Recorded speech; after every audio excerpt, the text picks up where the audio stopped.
ദൈവം ആഗ്രഹിക്കുന്നത് ഹൃദയത്തിൻ്റെ ആഴത്തിൽ നിന്ന് കൊടുക്കുന്ന ആരാധന എപ്പോഴും ദൈവത്തിന് അത് സത്യമായിരിക്കണം. ഈ നമ്മുടെ ഏറ്റവും വലിയ പ്രത്യേകത എന്ന് പറയുന്നത്, നമ്മളൊരു വഞ്ചനയുടെ ലോകത്താണ് നമ്മൾ നിൽക്കുന്നത്. വഞ്ചനയും ചതിയും അധികമായി നിറഞ്ഞു നിൽക്കുന്ന ഒരു ലോകത്താണ് നമ്മൾ ജീവിക്കുന്നത്. അപ്പം ചിലപ്പോഴൊക്കെ നമുക്കും അതിൻ്റെ ആയിട്ടുള്ള എഫക്റ്റുകളൊക്കെ നമ്മുടെ സ്വഭാവത്തിനകത്തും വരാറുണ്ട്.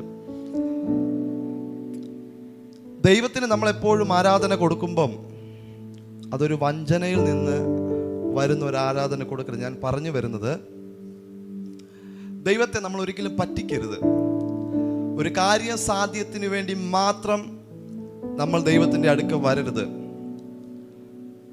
നമ്മുടെ ആവശ്യങ്ങൾ ദൈവത്തോട് പറഞ്ഞ് ആവശ്യങ്ങൾ നേടിയെടുക്കാൻ്റെ സമയത്ത് ദൈവത്തോട് കാണിക്കുന്ന ഒരു സ്നേഹമല്ല നമ്മൾ ദൈവത്തോട് കാണിക്കേണ്ടത്. ദൈവം എനിക്ക് കാര്യം സാധിപ്പിച്ച് തന്നാലും തന്നില്ലെങ്കിലും എൻ്റെ കർത്താവിനെ ഞാൻ സ്നേഹിക്കും എന്നുള്ള ഒരു മനോഭാവമാണ് കർത്താവിന് വേണ്ടത്. നമ്മൾ പലപ്പോഴും പറയാറില്ല, അവൻ എന്തൊരു ചതിയനാണ്, എൻ്റെ കൂടെ നിന്നിട്ട് ആവശ്യം കഴിഞ്ഞപ്പം അവൻ എന്നെ പറ്റിച്ചിട്ട് പോയി. കണ്ടോ, അവൻ്റെ കാര്യം കഴിഞ്ഞപ്പം അവനിപ്പോൾ എന്നെ വേണ്ട, അല്ലെങ്കിൽ അവൾക്ക് ഇപ്പോൾ എന്നെ വേണ്ട. അവൻ്റെ കാര്യം എന്നോട് പറഞ്ഞ് അത് സാധിക്കുന്നത് വരെ മാത്രമാണ് അവൻ എന്നോടുള്ള സ്നേഹം. പക്ഷെ അവൻ ആഗ്രഹിച്ചത് ഞാൻ കൊടുത്തു കഴിഞ്ഞപ്പം, എന്നിൽ നിന്ന് ലഭിച്ചു കഴിഞ്ഞപ്പം അവൻ എന്നോടുള്ള സ്നേഹമൊന്നുമില്ല. ഇത് തന്നെയാണ് ദൈവം പലപ്പോഴും നമ്മളെ നോക്കിയും പറയുന്നത്. പലപ്പോഴും നമ്മൾ പല കാര്യങ്ങൾ ദൈവസന്നിധിയിൽ നിന്ന് നേടാൻ വേണ്ടി മാത്രമാണ് യേശുപ്പ എന്ന് വിളിച്ചുകൊണ്ട് നമ്മൾ കർത്താവിൻ്റെ അടുക്കൽ ചെല്ലുന്നത്. പക്ഷേ ആ കാര്യം ദൈവം നമുക്ക് സാധിപ്പിച്ച് തന്നു കഴിയുമ്പോഴാണ് ദൈവം നമ്മളെ നോക്കുന്നത്. ഞാൻ ഒരു കാര്യം പറയാം, ഈ മനുഷ്യർക്ക് ഒരു അനുഭവം കിട്ടിയാലേ പഠിക്കൂ. പക്ഷെ ദൈവത്തിൻ്റെ സ്വഭാവം അങ്ങനെയല്ല. നമ്മളിനി അടുത്ത് എന്ത് ചെയ്യാൻ പോകുന്നെന്ന് കർത്താവിന് നല്ലതുപോലെ അറിയാം. കർത്താവിനറിയാം, ഇവൻ എൻ്റെ അടുക്ക ഇപ്പം വന്നത്, എന്നെ യേശുപ്പ എന്ന് വിളിച്ചുകൊണ്ട് വന്നത് എന്നേക്കുമായിട്ട് എൻ്റെ കൂടെ നിൽക്കാനല്ല. അടുത്ത 1 മണിക്കൂർ കഴിയുമ്പം ഇവൻ ആവശ്യപ്പെട്ട കാര്യം ഞാൻ ഇവന് കൊടുത്തു കഴിയുമ്പം ഇവൻ എങ്ങോട്ട് പോകുമെന്ന് യേശുപ്പച്ചന് നല്ലതുപോലെ അറിയാം. അത് കണ്ടിട്ട് തന്നെയാണ് ദൈവം നമുക്ക് പലതും തന്നത്. കർത്താവിന് അറിയായിരുന്നു യൂദയുടെ കാര്യം, ഇവനെ അവസാനം എന്നെ തള്ളി പറയുന്നതെന്നും. താലത്തിലിരുന്ന് കാല് കഴുകുമ്പോഴും അപ്പകഷ്ണങ്ങൾ മുറിക്കുമ്പോഴും യേശുവിനറിയാം, അടുത്ത നിമിഷത്തിൽ എന്നെ തള്ളി പറയേണ്ടവനാണ് എൻ്റെ കൂടെ ഇരുന്ന് ഈ ശുശ്രൂഷകളെല്ലാം ചെയ്യുന്നത്. ഞാൻ നിങ്ങളോട് പറയട്ടെ, ഒരു വഞ്ചനയുടെ ലോകത്ത് കാര്യസാധ്യത്തിന് വേണ്ടിയിട്ട് മാത്രമല്ല ദൈവത്തെ നമ്മൾ സ്നേഹിക്കേണ്ടത്.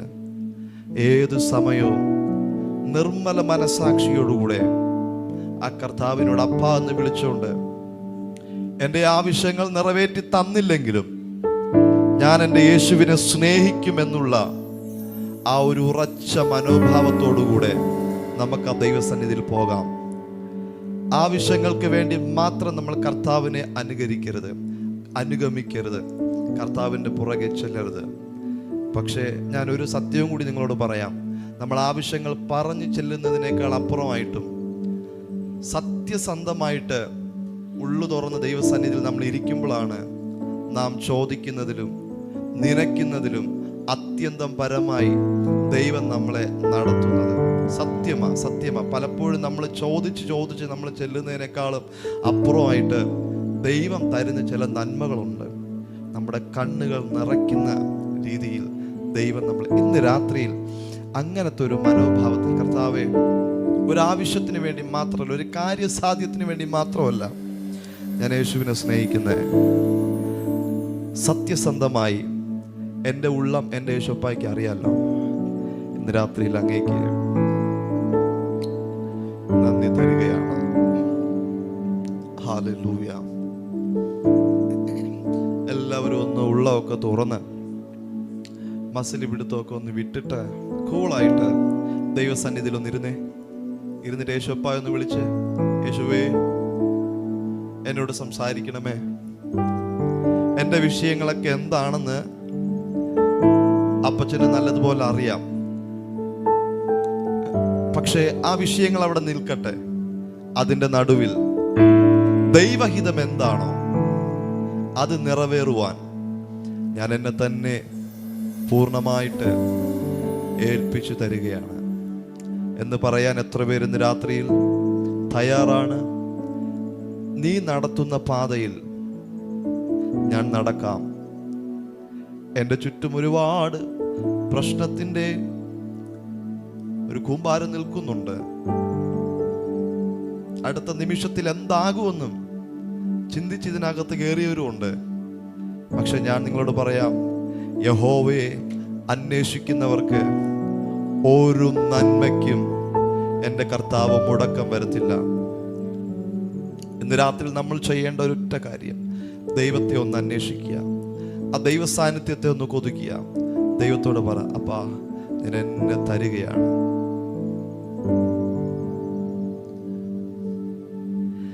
എൻ്റെ ഭാരം ചുമക്കുന്നവൻ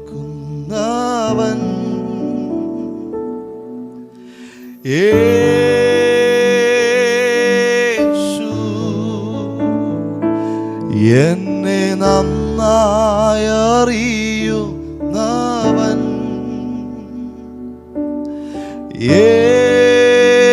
യേശു, എൻ്റെ ഭാരം ചുമക്കുന്നവൻ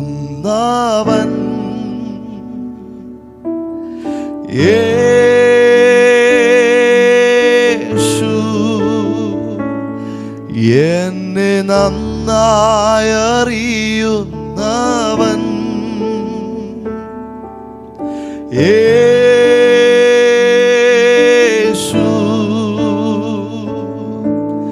സുഖമുള്ള കാലത്തും കണ്ണുനീർ നേരത്തും യേശു മാത്രം മതി. ഓ, സുഖമുള്ള കാലത്തും കണ്ണുനീർ നേരത്തും യേശു മാത്രം മതി.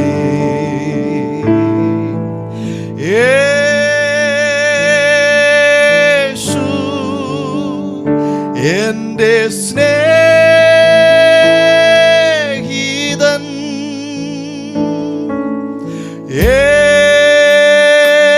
യേശു,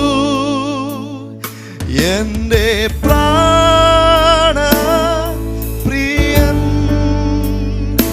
ഓ യേശു, എൻ്റെ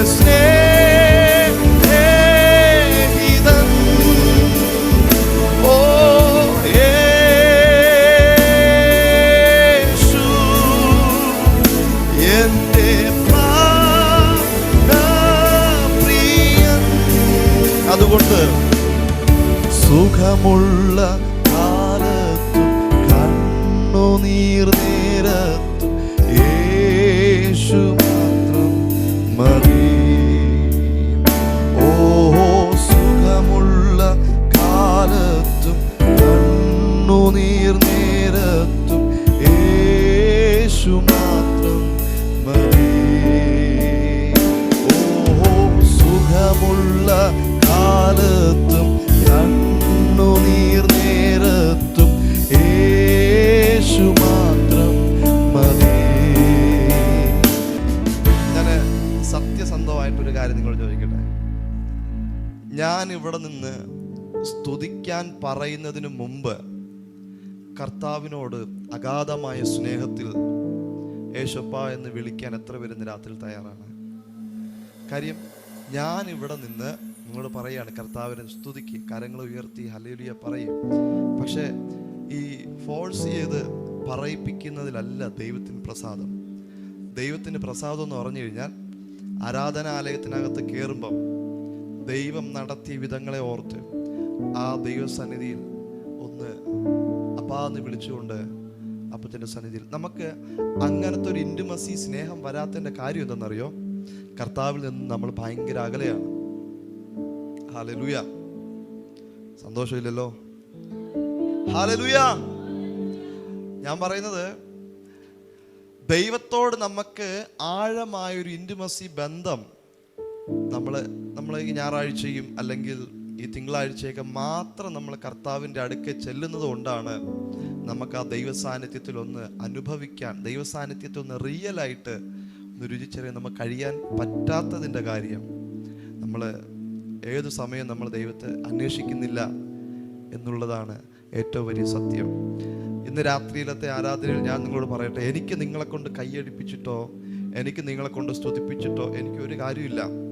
കാര്യം നമ്മളെല്ലാവരും ഒരുമിച്ച് അപ്പൻ്റെ സന്നിധിയിലായിരിക്കുന്നത്. ഞാൻ സ്തുതിച്ചാൽ അത് എൻ്റെ ജീവിതത്തിന് അനുഗ്രഹമായിരിക്കും. നിങ്ങൾ സ്തുതിച്ചാൽ, നിങ്ങൾ കർത്താവിന് മഹത്വം കൊടുത്താൽ അത് നിങ്ങൾക്കൊരു വിടുതലായിരിക്കും. ഇന്നത്തെ നമ്മുടെ ഈ മീറ്റിങ്ങുകളും എല്ലാം ഒക്കെ നമ്മളെ സന്തോഷിപ്പിക്കണമെങ്കിലേ എന്ത് പറയണമെന്ന് അറിയാം, പ്രോസ്പിരിറ്റിയുടെ ദൂതുകളും ദൈവം അനുഗ്രഹിക്കും. തീർച്ചയായിട്ടും ദൈവം നമ്മളെ അനുഗ്രഹിക്കും. പക്ഷെ പണ്ടത്തെ കാലത്ത് ഞാനൊക്കെ രക്ഷയിലോട്ട് വന്ന സമയത്ത് ഒരു അനുഗ്രഹത്തിൻ്റെ ദൂത് കേട്ടല്ല ഞാൻ കർത്താവിനെ അനുഗമിച്ചതും കർത്താവിനെ സ്നേഹിച്ചതും രക്ഷയിലോട്ട് വന്നതും. നിത്യത എന്ന ഒരു ദർശനത്തോടു കൂടിയാണ് കർത്താവിൻ്റെ പുറകെ ഇറങ്ങിയത്.